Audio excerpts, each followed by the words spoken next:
आज के वीडियो में हम लोग महात्मा बुद्ध और बौद्ध धर्म के बारे में कुछ महत्वपूर्ण फैक्ट देखने वाले हैं। आइए बिना किसी देरी के वीडियो की शुरुआत करते हैं।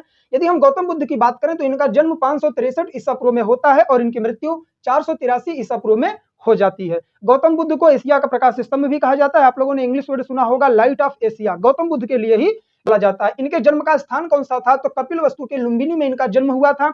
इनके माता पिता की बात करें तो इनके माता का नाम माया देवी था, जो एक कोलीय गणराज्य की कन्या थी, और इनके पिता का नाम शुद्धोधन था, जो एक शाक्य कुल के प्रधान हुआ करते थे।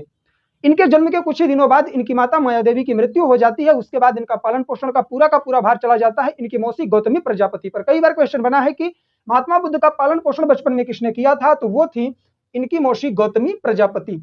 इनका विवाह भी 16 वर्ष की उम्र में हो जाता है। पत्नी का नाम था इनके यशोधरा और इनके पुत्र का नाम था राहुल।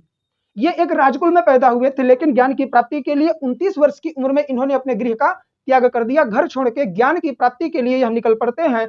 और बौद्ध धर्म में इस टाइम पीरियड को महात्मा बुद्ध के द्वारा अपने घर का त्याग करना महाभिनिष्क्रमण के रूप में जाना जाता है। नोट डाउन कर लेंगे आप लोग। जब ये घर से निकलते हैं तो ये सबसे पहले वैशाली में जाते हैं और इन्हें आलार्क का नाम के एक व्यक्ति मिलते हैं, तो इन्होंने उन्हें अपना पहला गुरु बनाया और उनसे इन्होंने सांख्य दर्शन का ज्ञान लिया। किससे? आलार कलाम से। दूसरे गुरु कौन हुए? तो राजगीर में रुद्रक रामपुत्र, जिससे इन्होंने दीक्षा ग्रहण की। तो अगर मैं बात करूं महात्मा बुद्ध के कितने गुरु? तो 2। प्रथम गुरु यदि पूछे तो आलार कलाम। कहां पर मिले हुए थे? वो वैशाली में। द्वितीय गुरु थे रुद्रक रामपुत्र, वो कहां मिले? राजगीर में। जब इन्हें ज्ञान की प्राप्ति होती है, इनकी उम्र 35 वर्ष हो चुकी थी, मतलब 29 वर्ष की उम्र में निकले थे।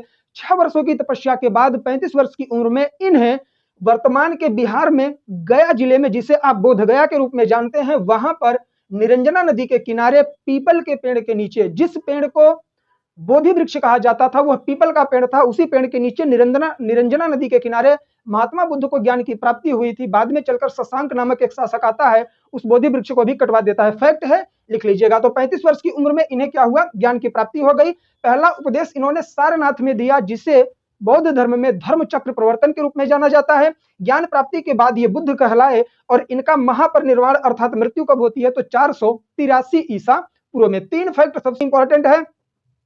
जब ये घर से निकलते हैं तो उसे क्या कहा जाता है? महाभिनिष्क्रमण।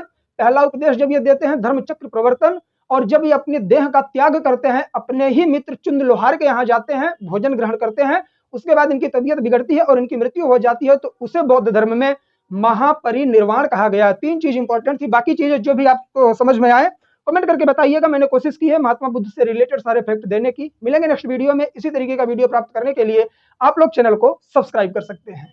जय हिंद, जय भारत, बाय बाय।